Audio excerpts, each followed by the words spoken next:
ഒരിക്കൽ ഇബിലീസ് ഒരു ചെറിയൊരു കുപ്പിയും എടുത്ത് ഒരു പണ്ഡിതൻ്റെ അടുക്കൽ പോയി ഇങ്ങനെ ചോദിച്ചു, 7 ആകാശങ്ങളെയും ഭൂമിയെയും അവയിലുള്ള സകല സാധനങ്ങളെയും ഈ കുപ്പിയിൽ ഒതുക്കുവാൻ അള്ളാഹുവിന് കഴിയുമോ? പണ്ഡിതൻ ഉടനെ മറുപടി കൊടുത്തു, അത്രമാത്രമല്ല, അതുപോലെയുള്ള 700 ലോകത്തെയും ഈ കുപ്പിയിൽ അടക്കം ചെയ്തുകൊണ്ട് ഇതിനെ നിന്റെ വലത് കണ്ണിൽ കൂടി പ്രവേശിപ്പിക്കുകയും ഇടത് കണ്ണിൽ കൂടി പുറത്തു കൊണ്ടുവരുവാനും കഴിവുള്ളവനാണ് അള്ളാഹു സുബ്ഹാനഹു വ തആല.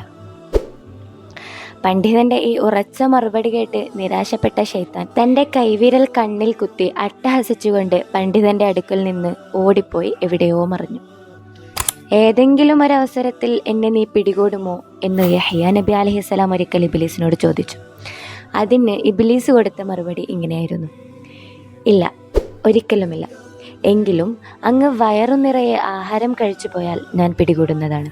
അപ്പോൾ നമസ്കാരത്തിലും അള്ളാഹുവിന് സുജൂദ് ചെയ്യുന്നതിലും അങ്ങേക്ക് ഒരു തരം ആലസ്യം നേരിടുന്നതായിരിക്കും.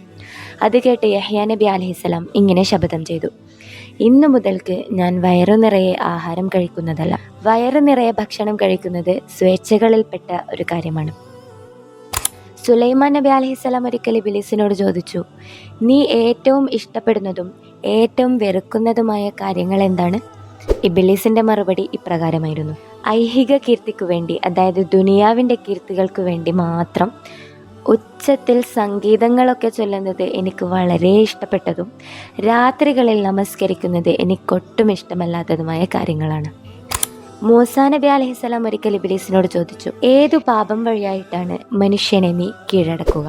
ഇബ്ലീസിന്റെ മറുപടി, അഹംഭാവം നടിക്കുകയും കുറഞ്ഞ സൽക്കർമ്മം ചെയ്തുകൊണ്ട് അത് വളരെ മതിയായതാണെന്ന് അഭിമാനിക്കുകയും സ്വന്തം പാപങ്ങളെ വിസ്മരിക്കുകയും ചെയ്യുന്ന മനുഷ്യഹൃദയത്തെ ആയിരിക്കും ഞാൻ കീഴടക്കുക എന്ന് ഇബ്ലീസ് മറുപടി നൽകി. സുഹൃത്തുക്കളെ, ഇബ്ലീസിൻ്റെ ഇഷ്ടാനിഷ്ടങ്ങളെ വ്യക്തമായി മനസ്സിലാക്കിക്കൊണ്ട് തഖ്വയുടെ പാതയിൽ നമുക്ക് മുന്നേറാം.